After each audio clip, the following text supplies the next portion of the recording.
Here is go out and vote.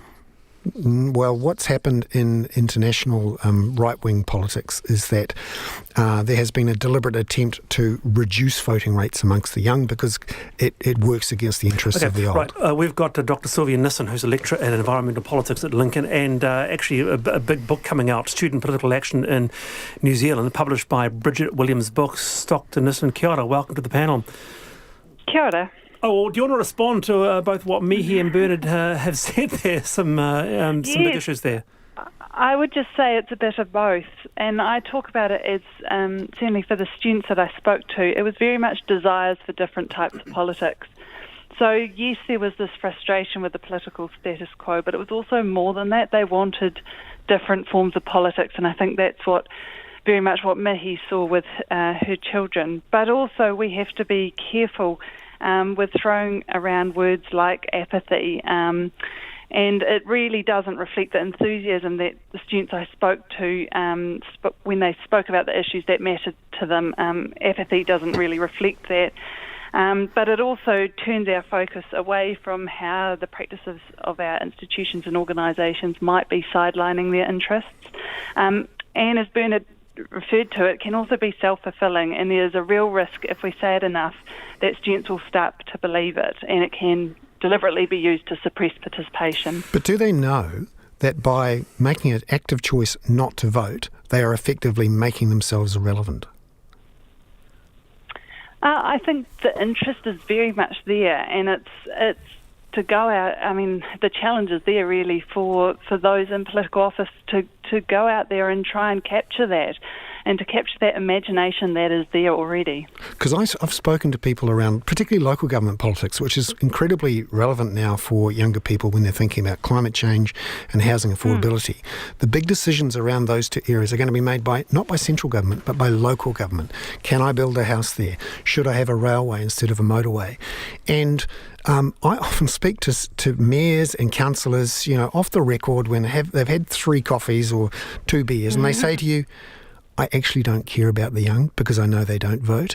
And when you look at the voting rates, particularly in Auckland, the voting rates of those who own property and who are over the age of 60 is like 2 to 3 times higher than those who are under the age of 30 and who rent. And so it means you end up with policies directly designed to encourage voting for those councillors and mayors from, frankly, old property owners. And that's what you get. And I just think a lot of those young don't understand that yet. I think, yes, absolutely. But, it's also up to those groups to take a hard look at themselves about the processes they've got in place that are encouraging that. But also, have a look at the incredible range of young candidates that are standing up at this election. That enthusiasm hasn't come from nowhere. Right. Hey, Sorry, so we're just out of time. I just wanted to pick up what Mihi said, and I found it interesting that ihi mātau was really a galvanising issue. In a nutshell, what's the media doing that we could be doing better in terms of elevating the politics? Just not using the word apathy. Let's move away from that. Let's start talking about the aspirations that are already there. Right, Dr. Sylvia Nissen, thank you very much. And what a wonderful panel you've been, Mihi Forbes and Bernard Hickey. I really appreciate you being with me on this Monday afternoon. Kia kaha ki te kōrero Māori tēnei wiki. Fantastic stuff. See you guys later. Kia ora.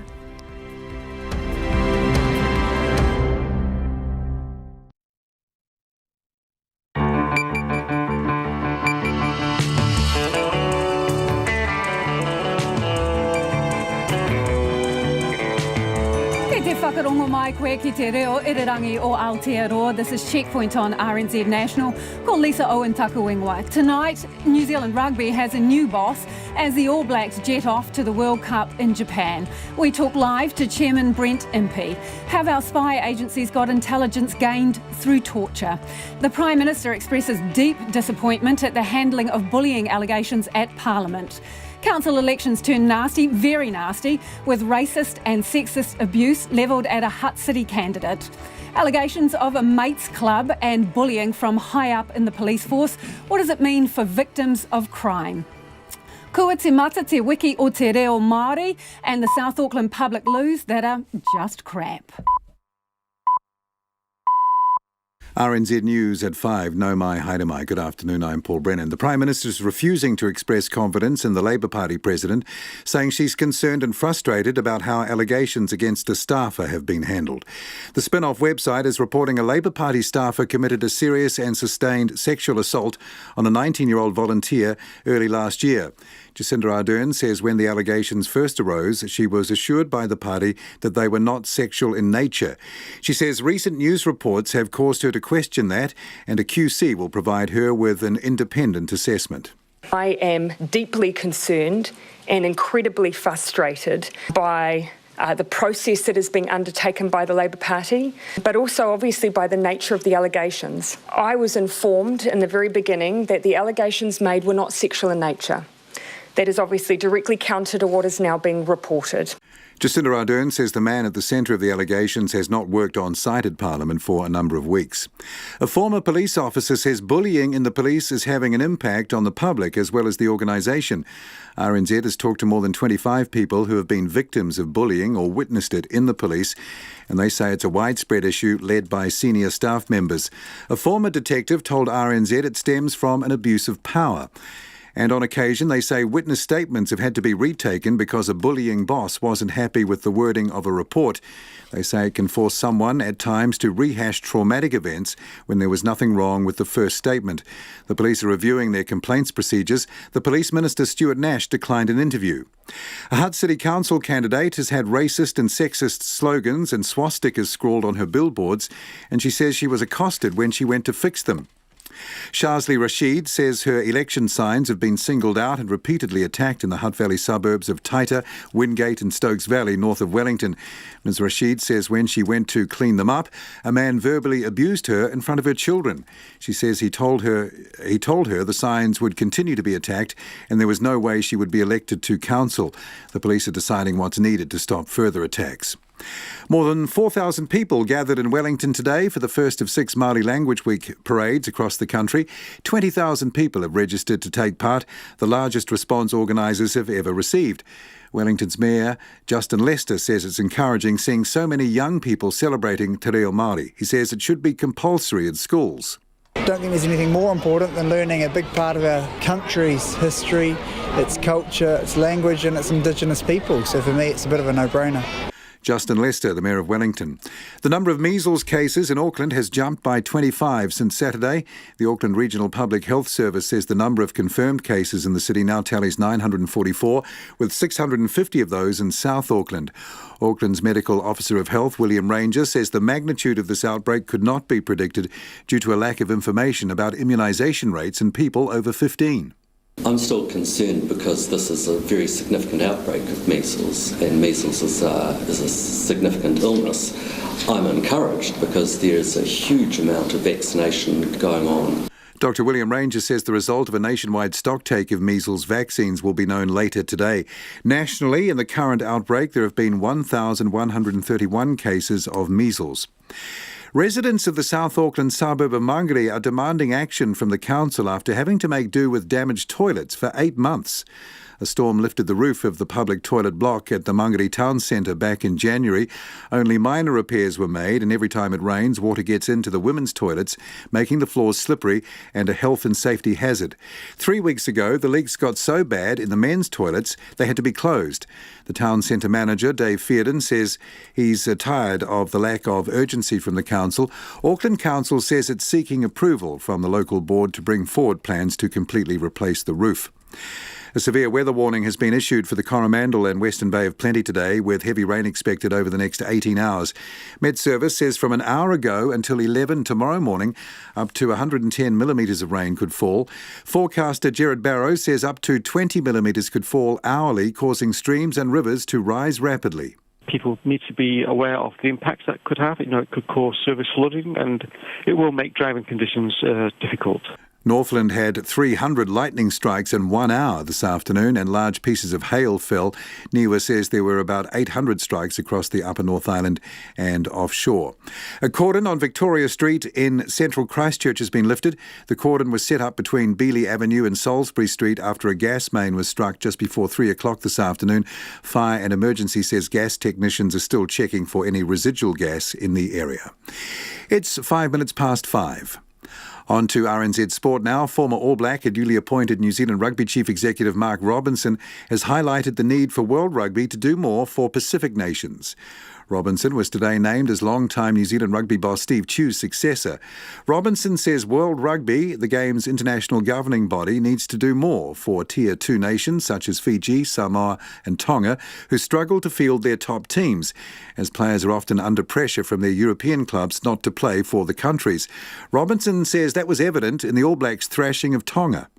It's concerning for the international game to have fixtures like that when we know that Tonga has so much more to offer, and so do the other Pacific Islands to offer the international game, and how much vibrancy they add to our game, and how critical, if World Rugby wants to be a truly global game, then we need all of those Tier 2 unions to be as competitive as possible.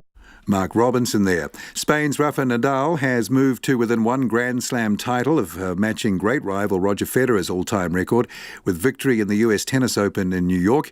Nadal battled past Daniil Medvedev in 5 sets, eventually winning 7-5, 6-3, 5-7, 4-6, 6-4. His Grand Slam career tally now sits at 19, just one behind Federer. 12 of Nadal's 19 titles have been won on clay, but today's victory in his fourth on the hard courts of Flushing Meadow, which shows he's more than simply the king of clay. That's so important for me, this victory means a lot, and especially the way that the match became so difficult, so tough. Was able to hold the nerves, because the nerves were so high after having the match almost under control, and then 5-2, 5-4 break point, so have been a crazy match. Rafa Nadal, that's the news. Measles outbreak to worsen. Our expectation is that the peak will be in the next couple of weeks. However, I can't say what number of cases it will be. Brexit boiling over. These are truly extraordinary times. I mean, you have the governing Conservative Party in a state of absolute open civil war. And Mugabe's legacy. Relief that the long dark night was over. And I think I share that feeling with the majority of Zimbabweans. Morning Report, weekdays from 6, on air and online. Then on 9 to noon, UK polls expert John Curtis on what will happen if the UK careens towards an election. And after 10, Auckland Zoo's ectotherm keeper Ben Goodwin on native insect husbandry and how thousands of our insects go extinct before they've even been named. Join me, Catherine Ryan, on 9 to noon after Morning Report on RNZ National. Now we've got the short forecast for Met Service through to midnight tomorrow Tuesday. Northland, Auckland and Coromandel, periods of rain, heavy and possibly thundery at times. Waikato to Taranaki and Whanganui, also Bay of Plenty, Taupo and Taihape. Mostly cloudy, occasional rain, falling as snow above 800 metres, possibly affecting the desert road. Gisborne and Hawke's Bay, periods of rain, snow above 700 metres, easing tomorrow. Manawatu to Wellington, partly cloudy with the odd shower today, fine spells tomorrow. In the east, and that's from Wairarapa all the way south to Dunedin, areas of cloud and isolated showers, becoming mainly fine tomorrow, but a few showers persisting about Wairarapa and the Kaikoura coast. Nelson, Buller, Westland and central Otago, mostly fine, but cloudy areas about Nelson today. Fiordland, Southland and Clutha, fine today, cloudy periods tomorrow, a few coastal showers, then rain at night, and a few showers at the Chatham Islands. It's 5:08. And this is Checkpoint. I'm Lisa Owen. The Prime Minister says she's deeply concerned and incredibly frustrated by the way the Labour Party has handled allegations against a staffer. Jacinda Ardern says differing accounts of the allegations, which are now reported to be sexual, have been relayed to her, and she wouldn't express confidence in the Labour President over his handling of the matter. Her comments come following allegations on the Spin-Off website that a Labour Party staffer committed a serious and sustained sexual assault on a 19-year-old volunteer early last year. Our political reporter Joe Moyer has the story. The woman, who remains a member of the Labour Party, told the Spin-Off that the man's level of influence left her constantly frightened of the impact of speaking out. There are multiple complainants who have come forward to the media and the National Party Deputy Leader Paula Bennett regarding the staffer. That prompted Labor to appoint a QC last month to review how the initial complaints had been handled. The person that's alleged or referenced in the article has not been on the precinct since the day after these issues arose, so I believe for roughly 5 weeks now, and will not be on the precinct, at least for the duration of the inquiry that's being undertaken by a QC appointed by the Labor Party. Jacinda Ardern won't express full confidence in the way Labor Party President Nigel Harworth handled the allegations until she's seen the outcome of that report. I want to make it very clear that I am deeply concerned and incredibly frustrated by the process that is being undertaken by the Labor Party, but also obviously by the nature of the allegations. I was informed in the very beginning that the allegations made were not sexual in nature. That is obviously directly counter to what is now being reported. The Speaker of the House today tried to reassure those visiting and working at Parliament that it is a safe environment. Trevor Mallard said it's his job to make sure Parliament is safe, and that's easier if complaints are formalised. I can't go into any individual cases at all, and I won't, but I will say that I'm satisfied that the buildings in this case, which has had a lot of discussion, the buildings are currently safe. But Nationals Deputy Leader Paula Bennett says she thinks the information Trevor Mallard has received is selective if he thinks Parliament is safe for everyone working and visiting at Parliament. Well, about a month ago, another victim contacted me because she had come across him in Parliament buildings, and for her it was kind of the last straw and spurred her on to get in contact. So he has been around. That's for sure. She says the Prime Minister needs to step in and sort it out. The whole situation is unbelievable. It's appalling that these women have gone through this in the first place.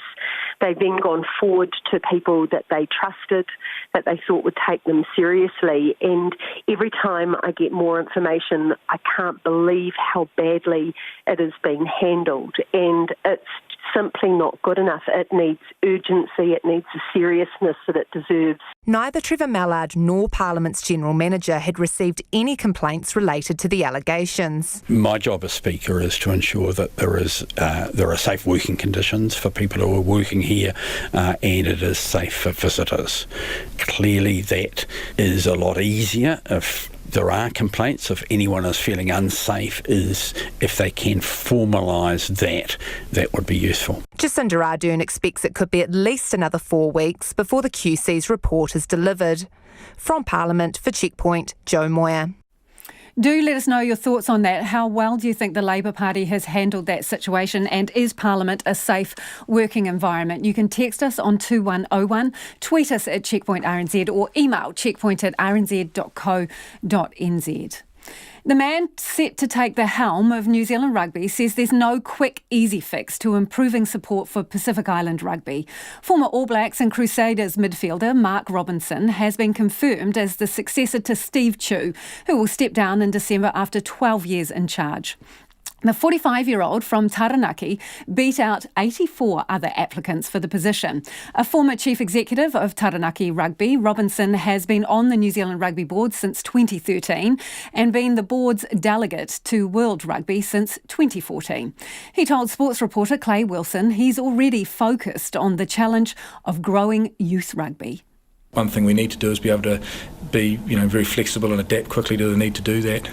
Take the feedback from our stakeholders and our clubs and our provinces and work quickly around adapting and carrying on to move forward, because we're in a space now we want to protect that base of players that we have, but we need to attract more as well. So different formats of the game, different numbers of players on the field.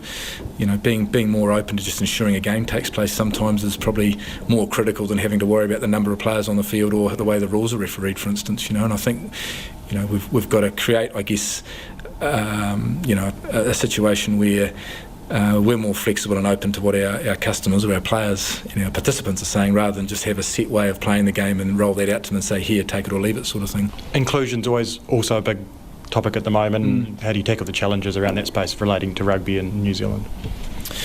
I guess we've made a start, and certainly I think made a very positive start around the rugby way, and so I think we need to keep reinforcing those messages, keep reinforcing what behaviours and practices look, that support those messages in our clubs and everywhere from our junior clubs right through to our professional teams, so that we accept, there's a broader base of people wanting to be involved in the game, that norms of behaviour from, a long time ago, some may not be, as appropriate now, and we look to be, quite firm on the fact that in our rugby environments they're safe and respectful and inclusive.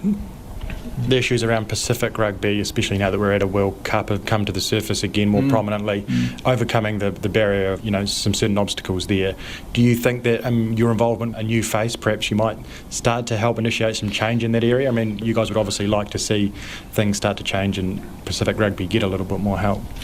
The reality is there's been good people working on these problems for, some time, and I don't think there'll be a quick fix, but there's certainly issues sitting there around eligibility, the Pacific Islands' access to talent, and the competitions are involved in, and that's where we'll be focusing our energy, I think, and working with World Rugby on that. At the end of the day, World Rugby run the competitions and put a lot of investment into the Pacific Unions and have upweighted that investment quite significantly in the last 4 years.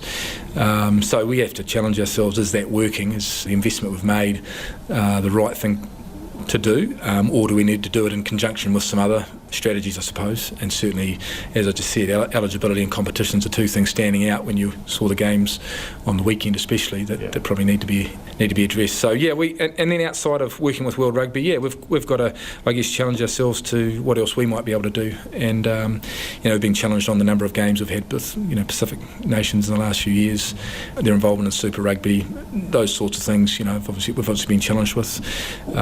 Once we get a bit closer and see the realities of the environment we're working in, I'll be able to probably make a better assessment of that. Is Saturday a prime example of why there needs to be more progress in that space? The margin we saw between those two teams on Saturday, is that something that perhaps was in your mind as you watched that game unfold?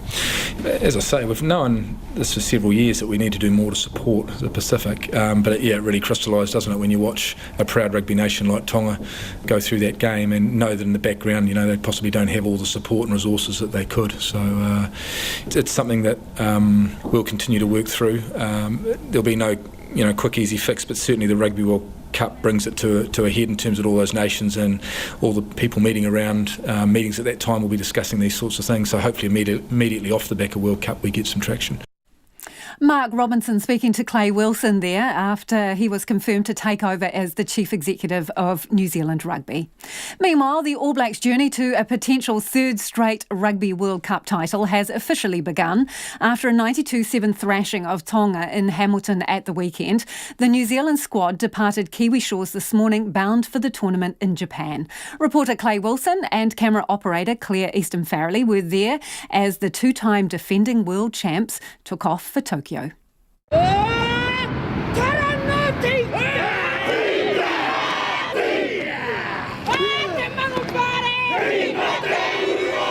Kiwi farewell for a team heading off in pursuit of yet another world title. Around 100 Air New Zealand staff, including former All Blacks midfielder Mark Meyerhoffler, sent the team on their way with a rousing haka on the tarmac at Auckland Airport this morning. A team who feel they're as ready as they'll ever be. Assistant coach Ian Foster says relief and excitement were the overwhelming feelings after a busy few months putting the final touches on their preparation. We've been able to manage players, we've been able to try a few things on the park, and overall really happy with that. We've now got a good 2-week block before South Africa, and we can really hoe into it and get stuck into some hard work. Traditional rivals the Springboks present a stern test in the All Blacks tournament opener. Lesser challenges against Canada, Namibia and Italy follow. But captain Kieran Reid says they aren't planning on taking their foot off the gas ahead of the knockout stages. We certainly want to play as best we can in that South African game, but we've got to improve across the whole tournament, so can't just leave it in that first game and then wait for the quarterfinals or whatever comes. So we've got to keep improving. It's the way these tournaments go. Foster says every team's draw for the pool stage has peaks and troughs, and they love the fact they get to face South Africa first up. The challenge is there right in front of us, isn't it? There's no way that anyone's going to drift into this game. So it's going to set the World Cup for us really, really strongly. We know we've got to get over there and be at our best straight away. Then after that, we'll just see what happens in that game and then, modify things. Part of that includes making sure everyone gets time away from the training paddock and the film room. With 6 weeks between their first match and a potential final in Tokyo on November 2nd, time away from rugby during the tournament is seen as crucial. Prop Angus Ta'avao, one of 19 All Blacks off to their first World Cup, says they won't be short of things to keep them mentally fresh. The culture's awesome, the people are so respectful, the food's delicious, ramen, it's pretty hard to find a bad ramen, and, I don't mind getting down in the karaoke bars and giving it a bit of a whirl. The options are endless, really. And while they know it's important to sometimes take their minds off the task at hand, Ta'avao says the pressure of wearing the black jersey at a World Cup is also positive fuel to the All Blacks' fire. Every time we sort of go to a test match and we're on the bus, I like to look around and just feel the vibe of the people that are around and just to see what it means to New Zealanders. I was in their seat beforehand, expecting the All Blacks to win, always expecting them to be the best, and to be in this position, what a time to be alive, really. There's no doubt, though, the ultimate enjoyment will come from successfully defending their World Cup crown. Foster says looking back on history, including their 2015 triumph in England, could well be valuable as they bid to make more. We certainly had to deal with, being in a foreign country, being away from New Zealand, and to do something for the first time, and having a lot of people remind us about that. So you had to deal with that mental side, and here we're going to another tournament where we're trying to do it 3 in a row, and people be reminding us that's quite hard. Not that reminders are needed, with a World Cup opener against the Springboks just 12 days away. Moti hotaka otia hipo nei, ko Clay Wilson aho. It's almost 22 minutes past 5. You're with Checkpoint on RNZ National. A Christchurch couple who's part of a class action against the quake insurer Southern Response want the government to step in immediately and pay out claimants who say they were tricked into taking low settlements. Colleen and Brendan Ross believe they were deceived into accepting a lower offer from the state-owned insurer after discovering Southern Response kept secret from them a second, much higher estimate to rebuild their damaged house. Last month, the High Court found in favour of another couple, the Dodds, who had been misled by Southern Response in a similar way. Southern Response has until Friday to appeal the case. But the Rosses say enough is enough and they want an inquiry and the Crown to pay up. The difference in the DRA, the hidden DRA, was in the region of $140,000. How did you find out that there were two? We went to, we thought we'd been conned to some extent because we had a QS do a detailed report which costed it a replacement at a much higher figure than we were offered. We had a take it or leave it offer which was non-negotiable, and we went to Cameron Lawyers and they said there were hidden DRAs available through the Official Information Act. So tell me, did you then apply for some paperwork and discover that there was indeed a second DRA in your case? Exactly right. Yeah, yes. How do you both feel that you've been treated by Southern Response? Shabby, to put it nicely. Very shabby. Yeah, the process was very fraught and you really felt you had nowhere to go, no room to negotiate. And, it was very difficult. It was non-negotiable. So how long has this been going on for you? It's nearly, it's 9 years since the first earthquake down here, so it's a hell of a long time. And what effect has this had on you and your lives? Oh, it's been very stressful, It made us make decisions. I mean, we felt that we couldn't really build a house for the price that they were going to give us, rebuild a place, so we had to buy an existing house in the finish. We did eventually, at the start, we did have our name on 2 sections at Highfield on Prestons Road, but anyway, we found that by the time we tried to rebuild a house, we probably couldn't afford it, so we ended up in an established house. So, it has influenced us in a big way on our decisions, that we didn't get that full amount that we were really entitled to. Brendan, have you found it stressful? Absolutely.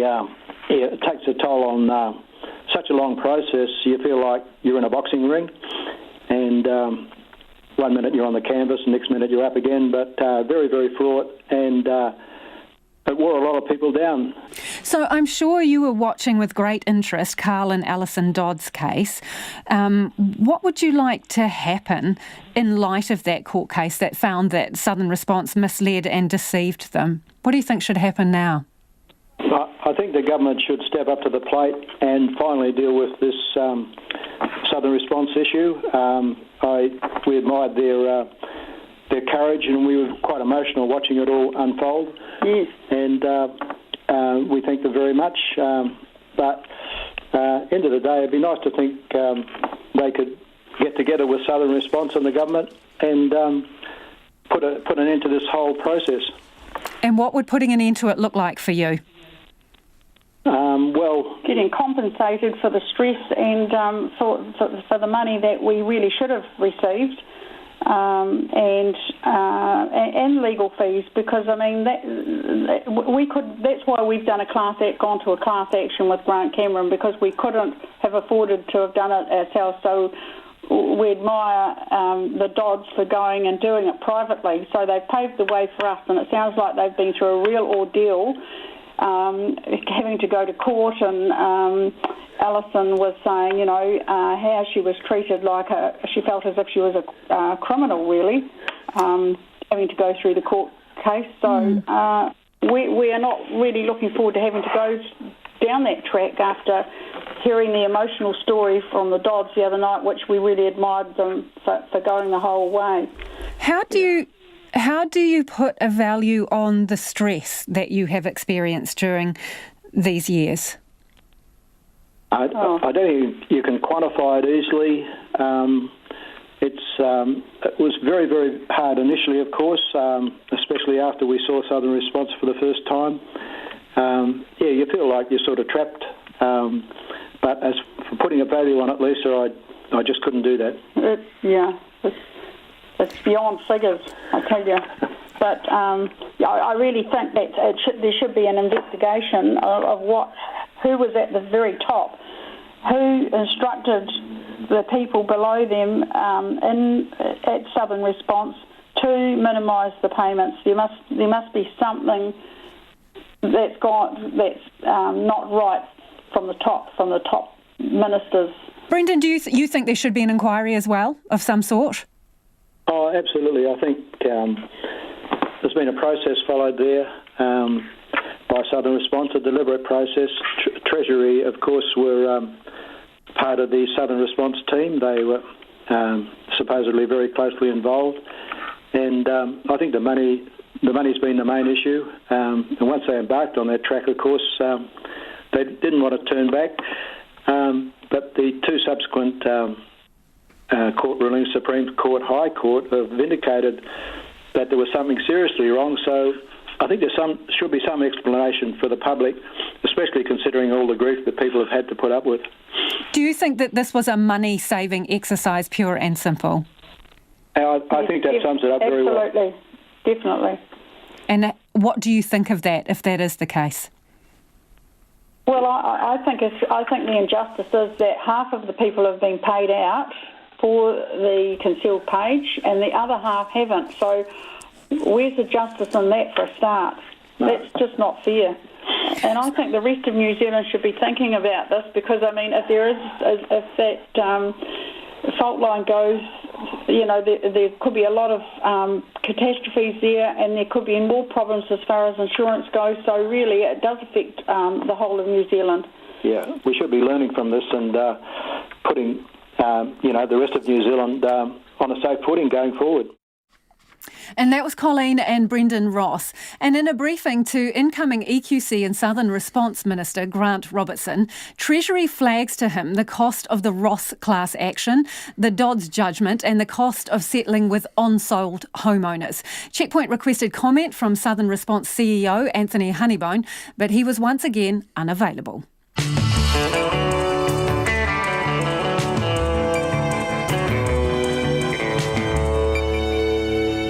up on Checkpoint on RNZ National, a council candidate says her billboards have been repeatedly defaced with racist slogans and swastikas. A former police officer believes workplace bullying is impacting the public as well as those on the beat.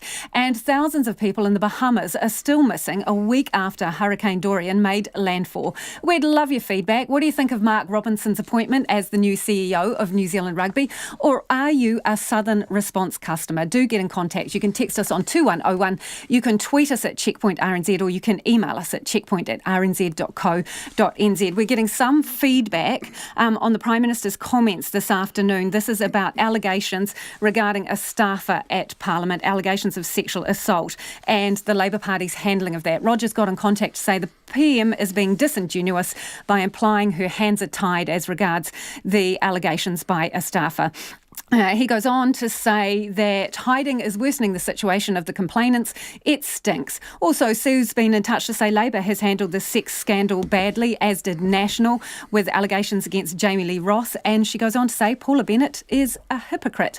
Keep your feedback coming. Let's go now, though, to the headlines with Paul. Thank you, Lisa. The Prime Minister's refusing to express confidence in the Labour Party president, saying she's concerned and frustrated about how allegations against the staffer have been handled. The Spin-Off website is reporting a Labour staffer committed a serious and sustained sexual assault on a 19-year-old volunteer early last year.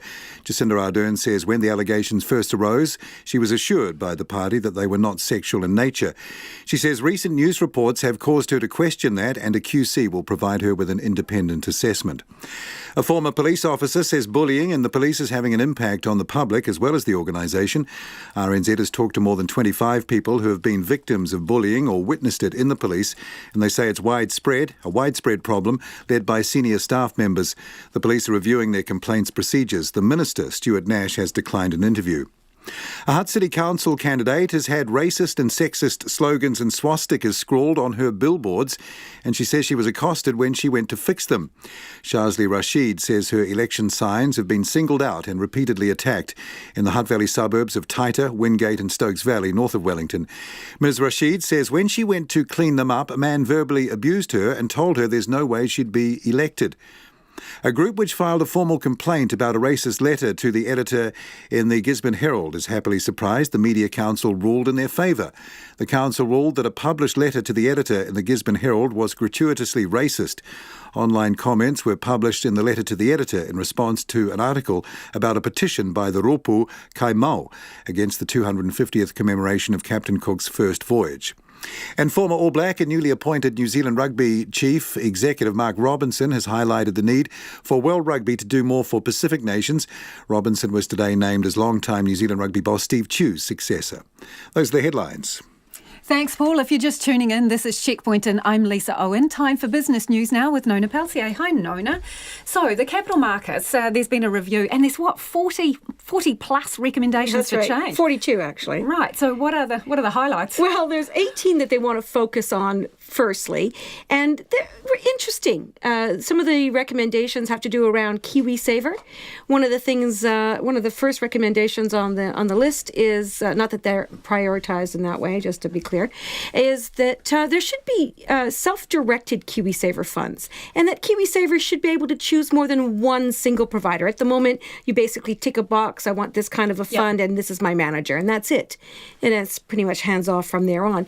This is giving people more of an option to make some, for some people, this will be something they want to do, make some of their own decisions, have more than one provider. Also wanting to reinstate the Kickstart KiwiSaver for young people. So throw in that $1,000, get them started, but not on a conservative fund. Young savers shouldn't be on a conservative fund. They should be on aggressive growth funds because they've got a long time ahead of them so they can ride out those ups and downs that come with investment. And then there's a whole lot of other things. They're talking about changes to tax regulation to provide some incentives to save, which is something that we don't have here in New Zealand. Other kinds of reforms to make it easier for companies and cheaper for them to list on the markets, and a broad-based technology platform. So instead of having this technology platform and that one and this one matching this one, it's very costly and it's time-consuming and it's difficult. There should be just one. That's another recommendation that the review makes. Now, it's a long short-term thing. We're not going to get any changes this year, or maybe not even next. It's something that's going to be looking out 10 years. So the report was aptly named Capital Markets Review 2029. So that gives you a hint. But they didn't prioritise the recommendations? No, they didn't. Because the chair of the report said that they integrate. So, to do one without the other doesn't make a whole lot of sense. To say, do this one first and that one second, didn't make a lot of sense to do it that way. They'd rather people take a comprehensive look at the recommendations and implement them as a sort of an integrated bunch. And so we'll see what happens with that.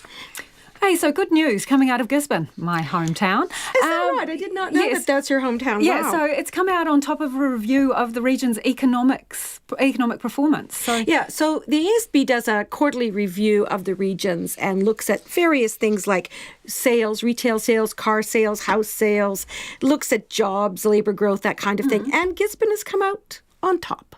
So there you go, number one spot.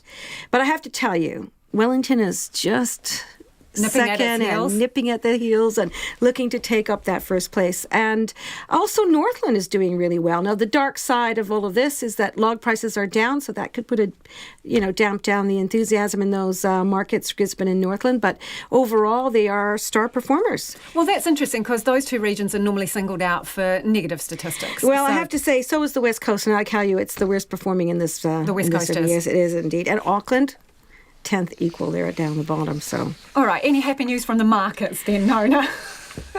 Well, of course, there's always happy news in the market, right?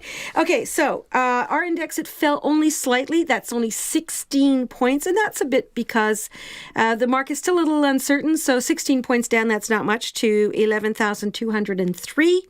The New Zealand dollar is perked up, though. We're at 64.3 US cents, 93.8 Australian, and 52.4 British pence, and that's partly because of the US Federal Reserve Chair giving a sort of a speech on Friday suggesting that interest rates are likely to be marked down in the United States. We need a US barometer. That's what we need. We really need one of those. Yep. That's right. I'll work on that for you next week. Thanks, Nona. Nona Peltier with business news there. Kua te mata te wiki o te reo Māori. Māori Language Week has begun, and to kick it off, a roaring parade made its way down central Wellington, drawing hundreds of spectators.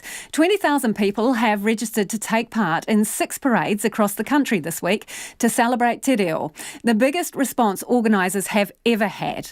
Today, Tamariki had just one message for New Zealanders: kia kaha te reo Māori, keep the Māori language strong. Te Aniwa Hurihanganui reports.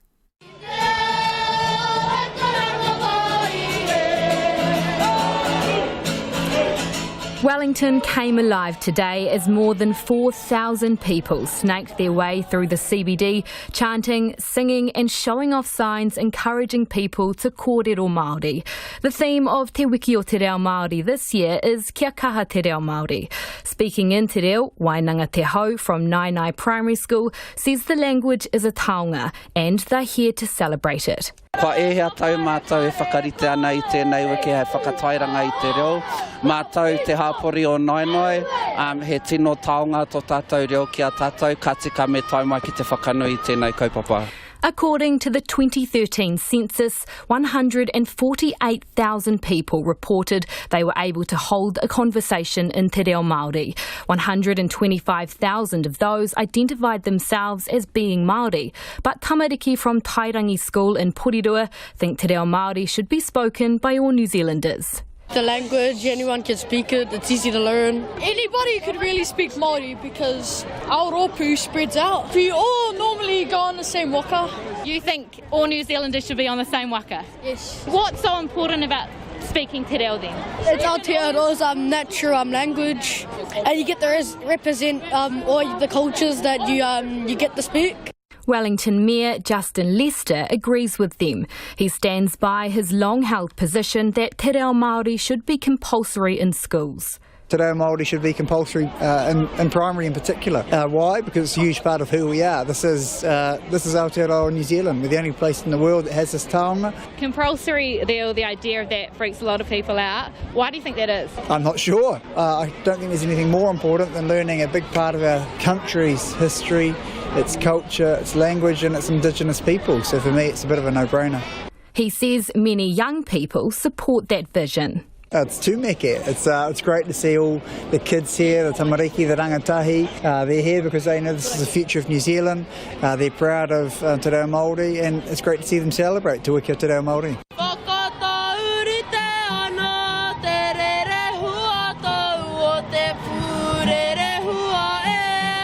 Te Awarangi is singing alongside her friends from Kura Kaupapa, and her voice can be heard above the rest. She'll only speak to me if I ask questions in Te Reo Māori. She says she speaks it every day. E te kaumatahi o ke whakeke. Ka kōrero te reo Māori a koe era? Ai, era. Ka teakina te reo, ka ora tonu te reo Māori. Ai. Māori Language parades will take place across Auckland later on in the week. Mo te hōtaka o te ahi pōnei, ko te aniwa, hurihanga nui, aho. Just to hand some traffic news now, there's been a serious crash on Auckland's northwestern motorway. Emergency services are at the scene of a 4-vehicle crash on the motorway westbound between Waterview and Pārtiki Road. The police say initial reports suggest that one person is seriously injured. Now, 2 of the westbound lanes are currently blocked with 1 lane operating, and motorists are being advised to avoid the area and delay travel if possible. An investigation by the intelligence watchdog into whether New Zealand's spy agencies were complicit in torture in Afghanistan has been released 4 years after it was first launched. Back in 2015, the Inspector General of Intelligence and Security decided to investigate any involvement New Zealand agencies might have had in the infamous CIA program in Afghanistan from 2001 to 2009. That program was part of America's response to the 9/11 attacks and was heavily criticised as carrying out torture and other illegal acts by the US Senate Committee on Intelligence. Our political reporter Jane Patterson has been looking at the findings and joins us now. Good evening, Jane. What are the broad brushstrokes of the findings? So mainly these spy agencies were cleared of being involved in any complicit way of torture or any other illegal acts towards detainees. But the report from the Intelligence and Security Watchdog, the Inspector General, does find that New Zealand was in receipt of information that had been obtained through torture. Now, it said that it didn't know at the time when the agencies received these reports that that had been the case, but it said the agencies were aware that the CIA had detainees in secret locations and that there was information coming through there. But the report basically gives a tick to the agencies in the general way that they acted, saying that they hadn't been involved in any illegal behaviour. Right, so we benefited from intelligence that was gathered through torturing people, but apparently we didn't know about it according to this. But did we ask? Or are we willfully ignorant to it? So the report it's a very interesting read actually about the dynamics and how GCSB staff in particular in one case were stationed in Afghanistan. And what the report says is that the people who went over there were briefed to varying degrees about New Zealand's international law, and efforts were made to find out about the credibility and the ethicality of some of the information that they received. But basically in the war zone and the highly secretive nature in which these agencies operated, it found that it was reasonable basically that the GCSB staff or the agency staff in Afghanistan wouldn't have necessarily known that this information had come from this detainee. So really the report's looking not so much at individual actions, it's looking at the agencies and how they can better deal in situations like this in the future if they are deployed overseas and they're working with foreign counterparts in partnership with them, because of course different countries have different legal obligations, they have different approaches, and the main thing is that New Zealanders have to make sure that the agents have the correct training, but also that they're aware of the different standards and sometimes in some cases of the law and have to act accordingly. So how bad does it look for us then? It could have been a lot worse. Actually, the report says that the fallout for other countries, for some countries who had worked with the US, who had worked with the CA, had really borne the brunt of actions that they had become involved in either deliberately or unknowingly. And New Zealand comes out pretty well in terms of the general sort of findings. So, as I said, a number of recommendations made about training given to staff deployed into these war zones, and also now the spy agencies accepting the findings. It did occur some time ago, and they've made the point that there have been legal changes to the law governing the agencies here in New Zealand. But in the meantime, the agencies are going to identify any reports that may contain information that came from torture, and they will now look at disposing of them or sealing those records so they will be no longer in use or in circulation among those agencies. Jane, just before you go, it was a long time coming, this report. Was there any particular reason given for the fact it's 4 years on? I think it was just the sheer range of material. So the Inspector General looked at a massive amount of documentation in terms of reports from agency staff in the field and that sort of thing. And I think it would have been negotiating the difficulties of dealing with confidential and sensitive information, the fact that it also involved a Five Eyes partner. So treading the delicate line between reporting publicly on what the CIA and other agencies do. And I think bringing it all together, there would have been a lot of consultation, I imagine, with partners before this report was released, but certainly one of the longer ones, and has been awaited for a few years now in terms of that CIA program.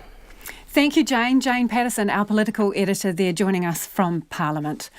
A Hutt City Council candidate says her billboards have been defaced with racist slogans and swastikas, and she was accosted while fixing them. Shazli Rashid says her election signs have been singled out and repeatedly attacked in the suburbs of Taita, Wingate and Stokes Valley. Hamish Cardwell went to Hutt Valley and filed this report. Shazli Rashid's billboards were only up for a matter of days before they were scrawled with swastikas, racist, sexist and anti-Semitic words. The Petone business owner and mother says when she went to clean them up last weekend, a man verbally abused her in front of her children. This man came up to us and really aggressively said, it doesn't matter how many times you put it up, it's not going to stay there. And we tried not to have conversation with him, and he said there's no way you'll be elected to council. Shazli Rashid says the encounter really shook her up.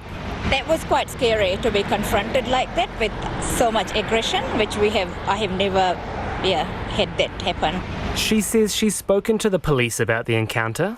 However, she doesn't believe the Hutt Valley has a problem with racism. Locals in the suburb of Taita largely agree. I don't really see much of that here at all. Well, it does annoy anyone really. You'd wonder why someone would want to do something like that. If you don't like a party or a person, you don't vote for them. Simple. Basically, it's a peaceful place. I've been here for several years, but I feel safe. But one woman says she's not shocked to hear what happened, though she says the Hutt's not worse than anywhere else. It's just not surprising. It's just, I think, how the world's evolving. What's happening now? It's just people are out there that are complete idiots and think that that's normal behaviour. Unfortunately, it's not the only racist attack on billboards in the lead up to next month's local body elections. Up in Auckland, Howick Ward Councillor Paul Young's running for re-election, and he's also been a victim. I've been in New Zealand 30 years. I think I'm very good Kiwis or Asian Kiwis, but they tried to put me, I'm the member of the Chinese Communist Party. The MP for Hutt South, Chris Bishop, says he's appalled by the hate that's been directed towards candidates like Ms Rashid. All around New Zealand there are people with some, really out there and frankly disgraceful views. It's just really disappointing that they would, seek to basically use the election campaign to try and publicise them and, deface somebody else's property in such an offensive and gross way. Ms Rashid says she's been flooded with support since she posted about the attacks on social media, and she refuses to let them get her down. One of the things I'm standing is for diversity and, to make inclusive in the community. And I think Lower Hutt is a place, it's very multicultural. and I think it should be celebrated. So I want that diversity. So this has actually made me want to do this more, to bring the people together. The Race Relations Commissioner Meng Foon says racist behaviour has no place in New Zealand and it needs to be rejected whenever it happens. Local body elections are held nationwide on the 12th of October. For Checkpoint, ko Hamish Cardwell tēnei. It is about 11 minutes away from 6. I'm Lisa Owen and you're with Checkpoint on RNZ National. Let us know what you think of that story. Hamish's story there will go up on our Facebook page and on our webpage so you can see the billboards that we're talking about. I'm just wondering, how are those hoardings doing in your neck of the woods? It seems that, well, it's kind of some kind of sick sport, really, when it comes to election billboards and defacing them. Let us know what it's like in your neighbourhood. Also, keen to get your feedback on the news today that New Zealand spy agencies benefited from intelligence that was obtained through torture. You can text us on 2101. You can tweet us at Checkpoint RNZ or send us an email, checkpoint@rnz.co.nz. A former police officer says bullying in the police is having a negative effect on the public as well as the organisation itself. RNZ has talked to more than 25 people who have been victims of bullying or witnessed it in the police, and they say it's a widespread issue led by senior staff members. Our police reporter Ben Strang reports that it's having a big impact. A former detective told RNZ the bullying in the police stems from an abuse of power. People who are promoted to senior supervisor roles are sometimes using their newfound power to make life hell for those beneath them. The people RNZ has talked to say it comes right from the top and members of the police's executive team. The bullying has had a serious impact on the staff themselves, but as this former detective says, it's also impacting on victims of crime. Their words have been revoiced to protect their identity. It's been ridiculous to the point of we've had statements taken of witnesses and people have had to go and adjust those statements because the person who's read it doesn't like the way it's worded. So you have to go back to those witnesses and redo the statement. It's not that you're doing your job wrong, it's that one person doesn't like how you've done your job, and that's bullying. The former detective says people have had to rehash at times traumatic incidents in order to satisfy a bullying boss. A former sergeant, who also didn't want to be identified or have his voice recorded, says a key issue is the way the police selects its managers and that they're not trained to be leaders. Management is very different to leadership. They train management, and you can learn that because desktop management, you can learn that in umpteen dozen ways. But leadership is something that you need to forge at a personal level, at the coalface. It has to be learned on the job, and the police do that particularly poorly. Several people RNZ has talked to say to avoid bullying, you need to be part of the mates club. If you're outside that club, you're more likely to become a target of workplace bullying, and your chances of career progression will take a hit. The former sergeant says he only realised in hindsight that he was a victim of bullying, and that he didn't feel valued by his bosses. The question you should be asking a police officer is, do you feel valued? Yes, most officers will say, I do feel valued, but they feel valued by the public, not from their superiors. That's where it should come from, and it's not. The Police Commissioner, Mike Bush, declined an interview with RNZ about the bullying claims, but in a statement, Deputy Chief Executive Kay Ryan says the police are reviewing their complaints procedures. The Police Minister, Stuart Nash, declined repeated requests for comment, saying bullying is an operational matter best answered by the Police Commissioner. The National Party's police spokesperson, Brett Hudson, says Mr Nash should front on the issue himself. I think he should be a little clearer in his expectations, a little clearer about what he is going to demand in way of response from police. I don't think he could or should be dismissing this as an operational matter. I think in general the public would expect the government and the minister to have a little bit more of an interest in matters such as these. Brett Hudson says he takes heart from the fact that the bullying culture isn't universal in the police. But he and others say the police do need to show the public and their own staff that they're taking complaints of bullying seriously. For Checkpoint, Ben Strang. The Taliban has warned that the US President Donald Trump's decision to cancel Afghan peace talks will cost more American lives. US and Taliban negotiators struck a draft peace deal last week that could have led to a drawdown of troops from America's longest war. However, President Trump called off further talks after the Taliban admitted responsibility for an attack in Kabul in which 11 people were killed, including a US soldier. The BBC's Lise Doucette reports from Kabul. A busy Kabul junction. The attack said to have changed President Trump's mind. A young US soldier died and 10 Afghans, aged 10 to 70. The Taliban struck Kabul neighbourhood too. The very day last week, the US said it had reached a deal in principle with the Taliban to start bringing its troops home. They've been negotiating for nearly a year in the Gulf state of Qatar. And the Taliban almost hit the diplomatic jackpot. A trip to Camp David to talk to President Trump. His classic high-stakes summitry. But now it's off. A Taliban spokesman sent us their response. A few days ago, the peace agreement was concluded with the US negotiation team, and it was initialed by heads of both negotiation teams. The tweets by President Donald Trump is astonishing, and I think it harms his reputation. A peace process that may have consequences for the security and the Afghan government, the Taliban still refused to talk to, welcomed the move. I think it was the right move at the right time and a genuine reflection of the concerns that not only the Afghan people, but many in DC raised of the threats, of the consequences of any deal that could be harmful to all of us. Was it this one terrible attack in Kabul which provoked President Trump's dramatic move? Or was it the rising chorus of anger and anxiety in Kabul and in Washington over peace talks which only seemed to bring more war? Many fear Taliban at the table don't speak for fighters on the ground. Until they put down their guns, their commitment to peace won't be clear. And that was Lise Doucette from the Afghan capital of Kabul. Thousands of people are still missing a week after Hurricane Dorian made landfall in the Bahamas. Emergency crews face the daunting task of inspecting each home and collapsed structure scattered around a 100-kilometre range of islands to locate the dead. The death toll stands at 43 but is expected to rise sharply as rescue teams continue to sift through the wreckage. The BBC's David Willis has this report.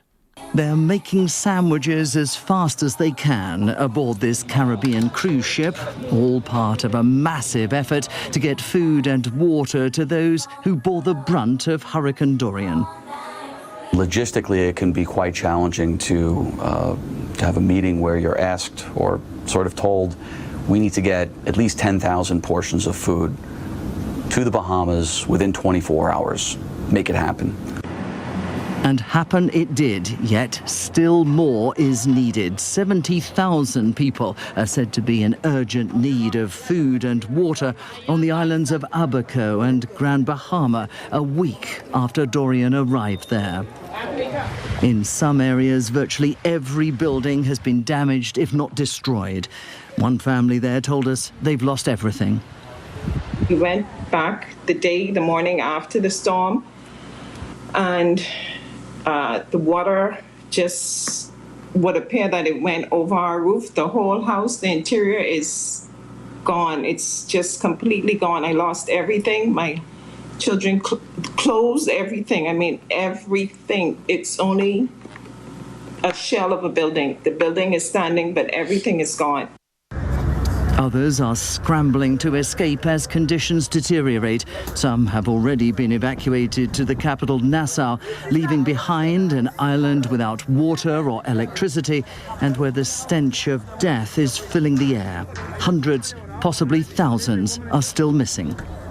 When I see that the people who used to live here but way before me, and I call them and they tell me everything is back in order, then I'll be back over here. But prior to that, In the same years, about 7 to 10 years, I'll be back. That's how long it could take to rebuild this once scenic part of the Caribbean. Dorian brought the sea to the land and the land to the sea. It's nearly 2-day rampage, the worst hurricane people here can remember.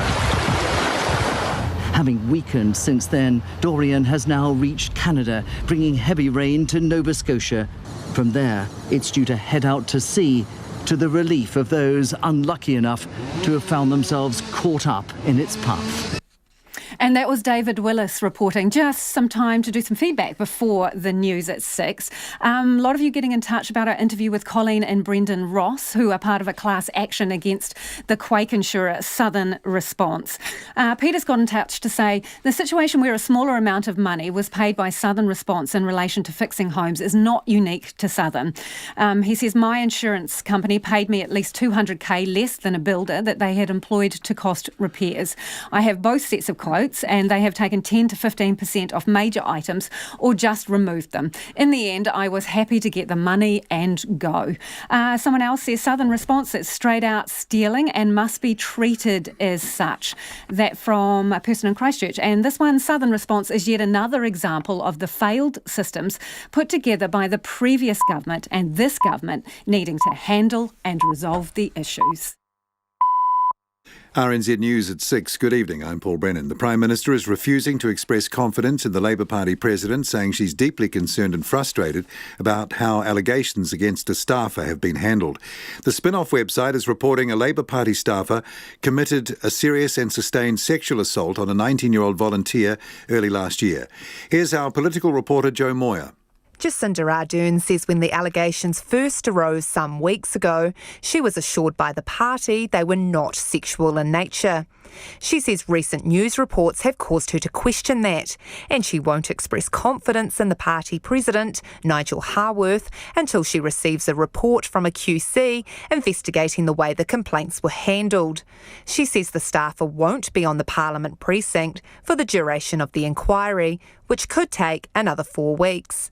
National's Deputy Leader, Paula Bennett, says Ms Ardern needs to step in and sort it out. From Parliament, Joe Moyer. A Hutt City Council candidate says racist and sexist slogans and swastikas have been scrawled on her billboards. It comes after a candidate running for re-election in Auckland also had his billboards defaced in a racially motivated attack. Hamish Cardwell has more.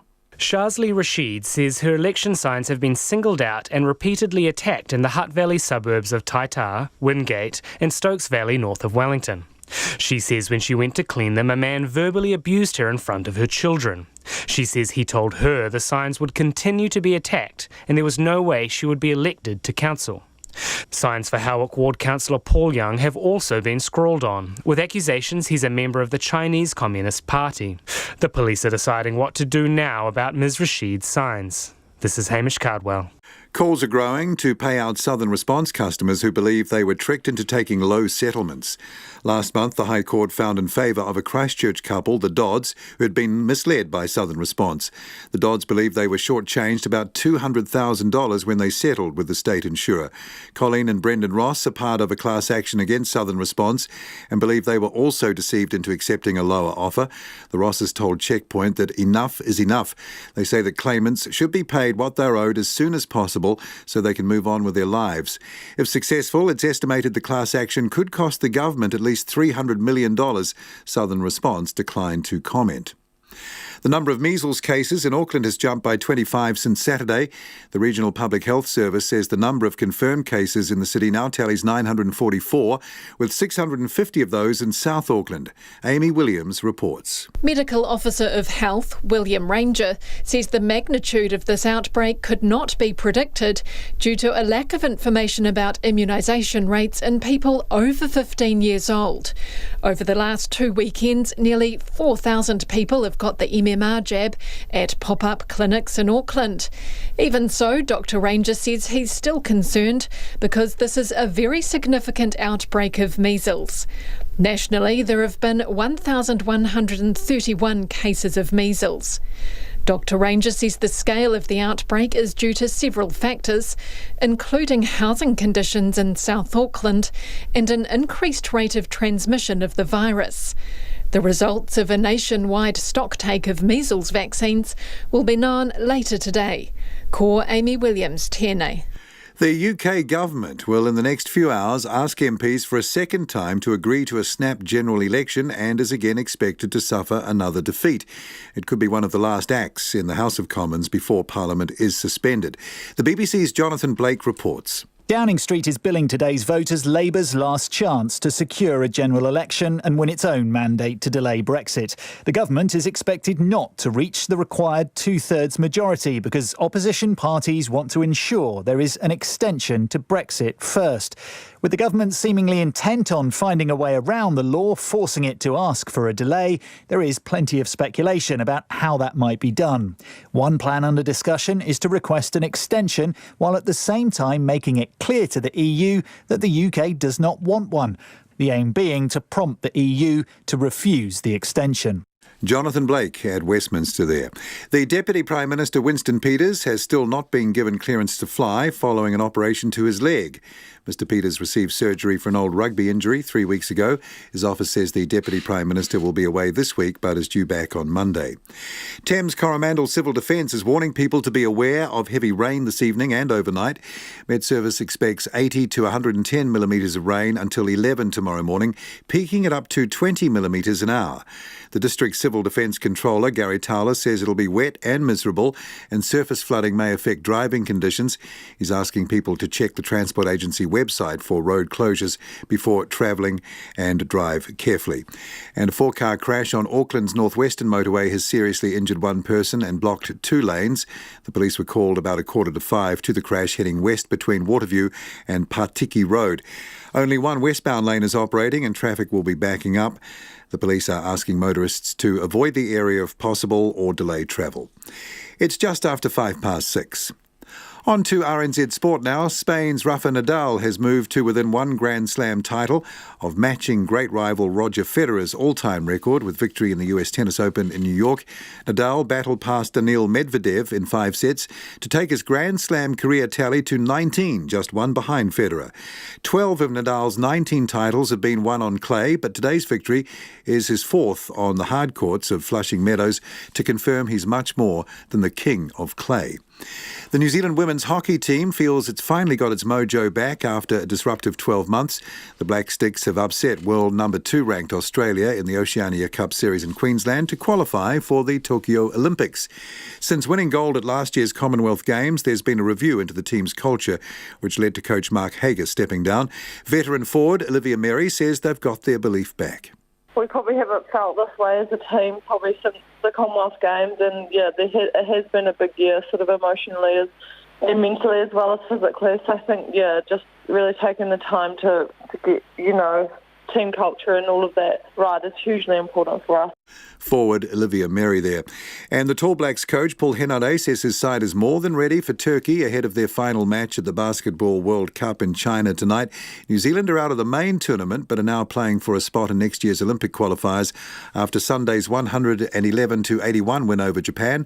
Henare says his side is full of confidence. That's the news. Tonight on Nights, a window on the world of dishonesty in the animal kingdom. Dana Johansson looks back at the weekend's sport. If they don't shut down the internet, we hope to get through to our reporter in Sudan, Reem Abbas. Last time we spoke, government forces had just killed dozens of pro-democracy supporters, and we are still on the lookout for your little piece of heaven after 7, a song from your happy place. Send your nomination to nights@rnz.co.nz and join me, Brian Crump, tonight on RNZ National. We are funded through New Zealand On Air. Here's the short forecast now through to midnight tomorrow from Met Service. Northland, Auckland and Coromandel, periods of rain, heavy and possibly thundery at times. Waikato to Taranaki and Whanganui, also Bay of Plenty, Taupo and Taihape, mostly cloudy, occasional rain, falling as snow above 800 metres, possibly affecting the Desert Road. Gisborne and Hawke's Bay, periods of rain, snow above 700 metres, easing tomorrow. Manawatu through to Wellington, partly cloudy, the odd shower today. Fine spells tomorrow. In the east from Wairarapa all the way to Dunedin, areas of cloud and isolated showers, becoming mainly fine tomorrow, but a few showers persisting about Wairarapa and the Kaikoura coast. Nelson, Buller, Westland and central Otago mostly fine, but cloudy areas about Nelson today. Fiordland, Southland and Clutha, fine today. Cloudy periods tomorrow with a few coastal showers, then rain at night. For the Chatham Islands, a few showers. 6:08. Thanks, Paul. If you're just joining us, this is Checkpoint and I'm Lisa Owen. New Zealand Rugby has appointed the first former international player to run the game in New Zealand. Former All Blacks and Crusaders midfielder Mark Robinson will take over as CEO in January when Steve Tew steps down after 12 years at the helm. A former chief executive of Taranaki Rugby, Robinson has been on the New Zealand Rugby board since 2013 and has been the board's delegate to World Rugby since 2014. New Zealand Rugby chair Brent Impey joins me in the studio now. Good evening. Good evening, Lisa. You had a lot of candidates here, 84 odd, I think. Specifically, what makes Mark Robinson better than all the others you considered? We set a criteria, had a board subcommittee of 4 of us, and that criteria, to summarise it, they had to have a deep understanding of New Zealand and its culture, the importance of the rugby as a national game. They had to have a love of rugby. Needed to be innovative, both in terms of the game itself, the participation, the fan engagement, monetisation of digital, etc. Had to be a commercial driver because this is a very hungry beast that needs a lot of feeding financially. Had leadership and mana, which brings in the rugby way, the respect and inclusion. And finally, connectivity, whether it's be with staff, sponsors, stakeholders or the media. So that was the range. We didn't put any weighting on any of those 6. Okay, so what consideration did you give to diversity? Because you've talked a lot about this and the need for New Zealand Rugby to be representative of New Zealand society. So I'm wondering how Mark Robinson reflects the diversity of New Zealand. Yes, well, on our subcommittee there were 4 board members, including Dr. Farah Palmer, and we had a number of applicants. As you said, we had 85. We were able, through that criteria, to reduce that to 6, and we were very aware of the diversity and the need to promote women. So, and that was included in our list. But at the end of the day, we had to make a decision on what was best for New Zealand Rugby, given the criteria that we had set. Because some people looking in from the outside might think you've just replaced like with like. You just got a younger version of Steve Tew. Well, I don't think that's correct. Mark comes from a completely different background. He's lived in the commercial world. He's been a consultant. He's educated, highly educated. He's younger, and he brings a fresh approach. So I don't see the reasoning in that question. Okay, so you're a couple of years on from your respect and responsibility review, right? Inclusive leadership was goal 1 there. Yeah? Yep. So you've got 1 female on the board. You've got Farah Palmer. I'm wondering what material difference has that made to the feel and function of the board? Well, Farah has made a major contribution, but I agree that we haven't gone far enough. If you look at the percentages of women on New Zealand boards, Super Rugby clubs, provincial unions and New Zealand Rugby itself, we're only at 16-17%. We've got to move that up very, very quickly. So how quickly, though? How long is it going to take? Very quickly. The board has... Time frame? Okay, the board has determined that we want another woman on our board as the next director coming through, and we're certainly encouraging our provincial unions to nominate. It's a complicated process. So will that be the position that... Sorry to interrupt, but this is important. So that will be the position that Mark vacates, will it? Are you going to put a woman in that position? Next year there are 3 vacancies each year, which is what I was trying to say. One is appointed, one is elected but nominated by the provincial unions, and the other is appointed by the appointments panel. So we do have a way in which we can ensure that diversity is achieved. So we've made some progress. Sir Michael Jones, a Pacifica, made some progress. Dr. Farah Palmer, I acknowledge we've got a lot more to do, and we're going to do it. So did you have a chat to Steve Hansen after his comments about domestic violence? Yes, we did, and you've heard what Steve's response to that has been, which is essentially that his comments were taken out of context. But here it is: if you set the bar around respect and inclusion high, you've got to live by it, and whether it's domestic violence, or it's alcohol abuse, or it's supplements, whatever it is, we've got to make sure that that bar is lifted. And we're trying to drive this culture, not just within New Zealand Rugby at the top level, but right through clubs, etc. Do you think his comments met the bar that you've set? I think if he reflected on those comments, he wouldn't make them again. And again, it's all part of a learning culture. In your opinion, would I have made those comments? No, I wouldn't have. Did it meet the bar of your expectations? I think he could have done better in that situation, yes. You sound like you're hedging your bets on such a really important issue. That's not hedging. That's not hedging the bets. Did he meet the bar? I'm saying that I believe he could have done better in that situation. I've said that. Because some people will wonder, if you've done this review, right, and you're talking about cultural change and respect, you've had a report, you've had incidents since that report, including Steve Hansen's comments, including investigations into behaviour in South Africa, including, sex in disabled toilets. Is it just window dressing, or are you committed? We are committed. If you think about the fact that we've got over 250 professional rugby players in New Zealand, the number of incidents that we have per year is very, very small. These are young people, young women, young men. They make mistakes. People make mistakes. They're operating in a pressured environment. We're trying to drive a cultural change. Is it going to be 100% perfect? No, it's not. Can we drive changes in rugby which are going to stretch out to society? Yes, we can. Do I think it's ever going to be 10 out of 10? No, that's not life. Okay, so today Mark Robinson has made comments when he was talking to our reporter Clay Wilson about Pacific nations' involvement in rugby. And he said that New Zealand Rugby has known for years that they need to do more. So I'm wondering, what more will you do? Oh, I think this is a big topic and a big challenge. To be honest, I didn't enjoy the match in Hamilton. Here are the reasons why. The Tongan team have got a number of players who were prevented by their clubs in Europe from playing. You know, if they make themselves available for Tonga, they don't get paid. And these people have got young families, and they need to be able to support them. Secondly, New Zealand Rugby has been pushing very hard for a change in the eligibility rules. So a player like Malakai Fekitoa, who played for, or Charles Piatel played for the All Blacks, give them a stand-down period of a year or so. They go from a Tier 1 nation to a Tier 2. That would have made an enormous difference to that game. And thirdly, and we are committed to this, is to create a pathway for these players. We've looked at, and I was a spearhead of this, looked at a Pacific Island Super Rugby team. We couldn't make it commercially work. That doesn't mean that's the only answer. We're looking at new competitions to be able to enable Pacifica players to play in the Asia-Pacific region, and also much more meaningful games between Tier 1 nations such as New Zealand and Tier 2 nations such as the islands. A lot of work to be done, but we are making progress. Are we frustrated by the failure of the North around these areas, such as player release and eligibility? Yes, we are. How do you force their hand then? Well, I think it could well come to almost a really hard push. The other nations around the world, we saw it with the Nations Championship that fell over. It sparked things. Yeah, what do you mean by a hard push? Well, you've got to get the votes.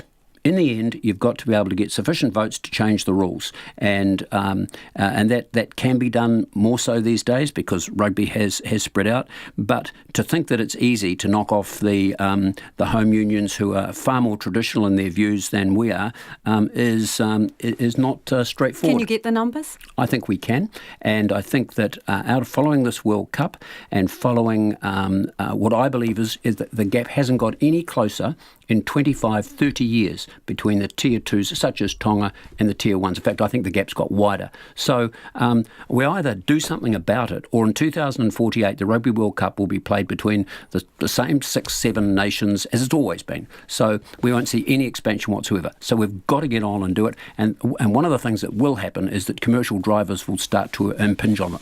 Got to go, but how many games should the All Blacks play in the Pacific next year? Can you give us a number? Well, that's a challenge as well, Lisa, because the schedule is so crammed. But there are ways of doing it. So no commitment for a minimum number? I can't give you a minimum number, but we are committed to playing using our national teams, whether it's the All Blacks, the Māori All Blacks, or a wider All Blacks team, to playing more games in the Pacific as we go forward. Yes, we are. Thank you for coming in. So much more to talk about, but we're out of time. That's Brent Impey from New Zealand Rugby. There are calls for directors to be more accountable when their companies go under, as yet more major construction firms fall over. Late last week, most of the 120 staff in Waikato in Auckland were laid off from Stanley Group and related company Tallwood. Tom Furley reports. I'm here at Cessna Place in Mangere, where Tallwood has been contracted by Housing New Zealand to be part of the work to replace 35 state homes with 66 new ones, as well as around 100 affordable and market homes. Today, the Tallwood site lies still and vacant. No one is here apart from several security guards to keep others out. There's timber, glass panels and roofing lying here on the forecourt, but no one to do the work. It's a situation many contractors have faced before. The company they're working for goes under, leaving them locked out of construction sites and often out of pocket. In this case, Tallwood and Stanley are doing the work for Housing New Zealand, which says it's working through the situation with subcontractors. It says it's focused on getting the appropriate outcomes for subcontractors and getting the work finished at the Mangere site and 4 other projects Tallwood and Stanley are contracted to build. Dave Burt, Director of Team Cabling, says his company is waiting for up to $80,000 of work to be settled by Stanley Group. The majority of the money that we're owed relates to old projects and retention money that hasn't been paid out. Retention money that should have been paid out some time ago, but hasn't. Importantly for subbies, Dave Burt wants to know that the group of companies held retentions. Retention is money withheld from contractors by construction firms as a guarantee that their work is sound. They will hold that money until practical completion, and on practical completion they should release 50% of it. The other 50% of that retention, or 5% of the contract value, is held until 12 months after practical completion. But good main contractors, they'll have that money held in trust and they pay it out on time. Mr Burt is preemptively preparing a legal fund in case the companies haven't done what they're meant to do. If these guys have been trading insolvently or recklessly, I want them to be held to account for that because they've actually squandered other people's money.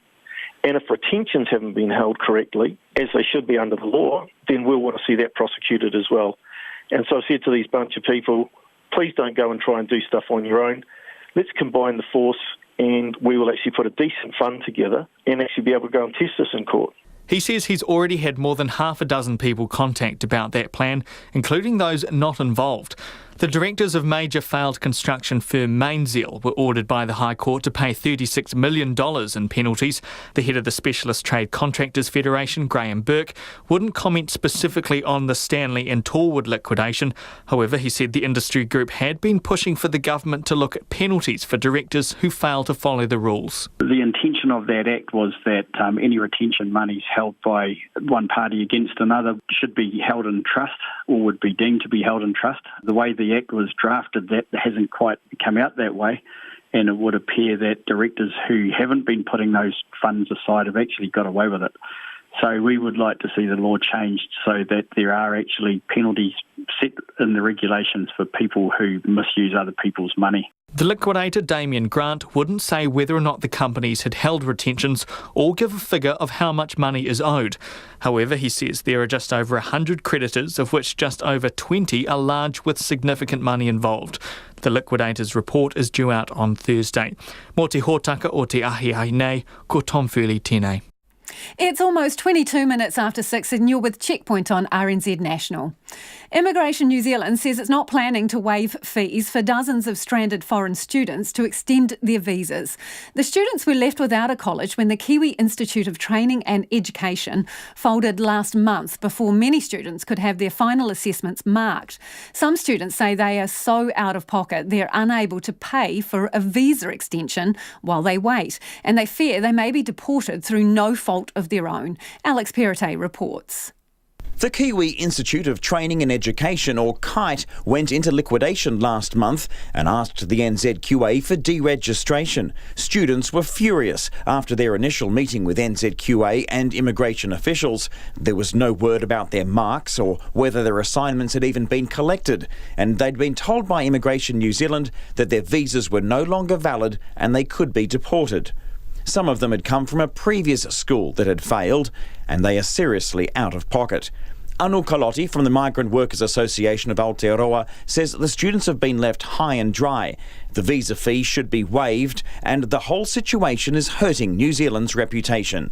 They're in limbo at the moment. It's a very, very costly project for them. A single student can easily pay up to $30,000-$40,000 per year. That's in the fees and other expenses involved in the course and general living expenses here. Immigration New Zealand wants them to prove they have $1,250 a month for those living expenses. Jeannie Melville from Immigration New Zealand, or INZ, says a bridging visa has been offered, which allows the students to work for 20 hours a week while they wait. But she says it's highly unlikely the $310 application fee will be waived. We could waive fees in individual circumstances if those circumstances allowed for it, but we would not make a whole-scale waiver of all the fees for the students that are affected. And in fact, we haven't done that in the past where providers have failed at all. If the students are in a situation where they can't afford to pay the visa fee, we would actually be really concerned about whether they would be able to pay for their next offer and indeed for living expenses going forward. She says there's a reason the living expenses requirement will also not be relaxed. The reality is the New Zealand public would actually expect us to make sure that these students can be safe and not be exploited because they don't have enough money. But student representative Karambir Singh says the ongoing costs are crippling. We are paying $310 for special visa after 1 month. Then we have to again apply for our work visa, or then we have to apply for our student visa. So it's not easy for everyone. Karimbir Singh says the school that INZ has recommended the students transfer to, ICL Graduate Business School, is charging a non-refundable $250 fee to assess the students' status, award diplomas and offer cross-credit papers so those who have to sit further papers can complete their studies. ICL says that cost is reasonable as its staff are working extra to try and line up the different subject outcomes and find a solution. But Karambir Singh says if he's passed, it's unfair to have to pay $250 for a diploma that he's already paid for. I'm not buying any lotto or something here. If I'm going for cross credit, they should generally say, we will refund you as well if you get your results.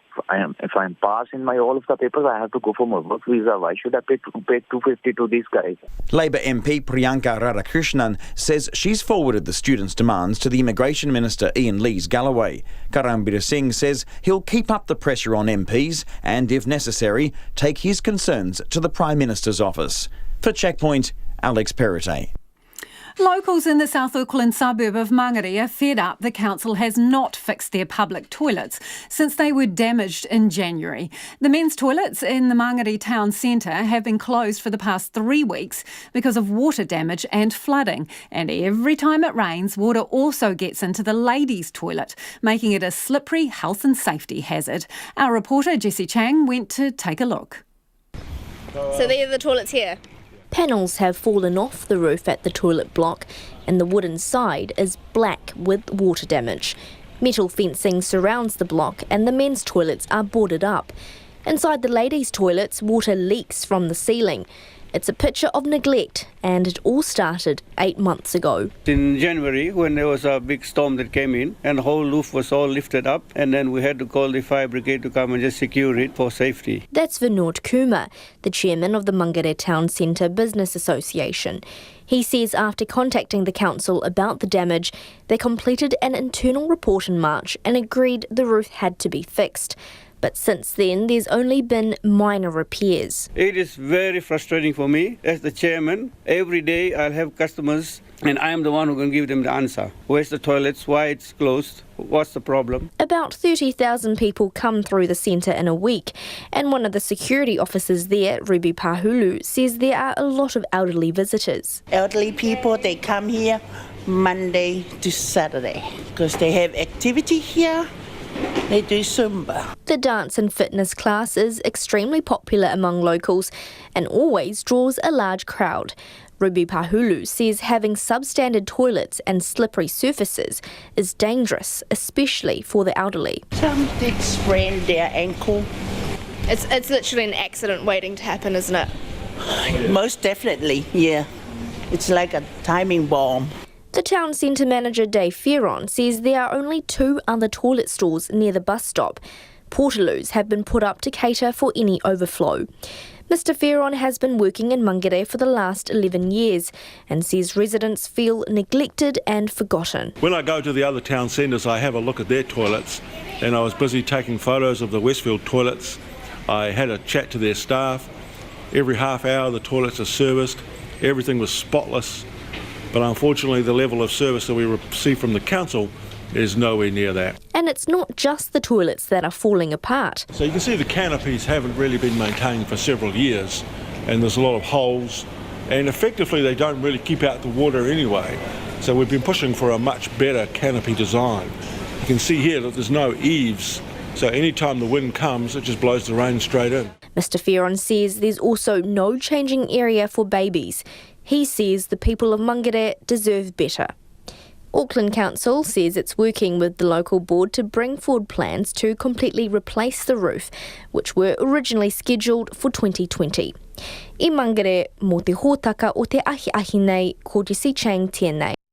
Let's get to some of your feedback now. This on our earlier interview we did with Colleen and Brendan Ross. They're part of a class action against the state-owned insurer Southern Response. They believe that they were duped into accepting a lower settlement from Southern Response. Someone's got in touch to say, we got an engineer and his team in to reassess our home 2 years ago, and they found that the earthquake damage was not $39,000 but $189,000. They also helped us claim the money from EQC and our insurance company. Very stressful, they say, until we got their help. Also on Ben Strang's story, which is about allegations of bullying within the police force and bullying from high up in the ranks. Pete has got in touch to say, I have a sister who was a cop for a long time. She always said they were the biggest gang in the country, took them to court, employment law. How can you fight Crown law with unlimited funds? They will spend millions to save thousands. Never was about what is right. And on our interview with the New Zealand Rugby chair, Brent Impey, this person says, come on, one female director and no promises to evenly share match earnings with Polynesian players or even tour in the Pacific. New Zealand Rugby is signalling no change to an outdated culture. Back tomorrow. RNZ News headlines at 6:30. The Prime Minister is refusing to express confidence in the Labour Party president, saying she's deeply concerned about how allegations against a staffer have been handled. Racist and sexist slogans and swastikas have been scrawled on the billboards of a HUD council candidate. Calls are growing to pay out Southern Response customers who believe they were tricked into taking low quake settlements. And Thames Coromandel Civil Defence is warning of heavy rain that forecasters say could cause rapid rises in water levels. Those are the headlines. Our next news and weather will be at 7. And at 10, we're live and we'll be keeping you up to date with the world, talking to some of the people who have made the news or who are just worth talking to. That's Lately with Karen Hay, on Nights with Brian Crump on RNZ National. This is Trending Now, our feature highlighting the stories you've been sharing via digital and social media, ahead of tonight's edition of The Detail.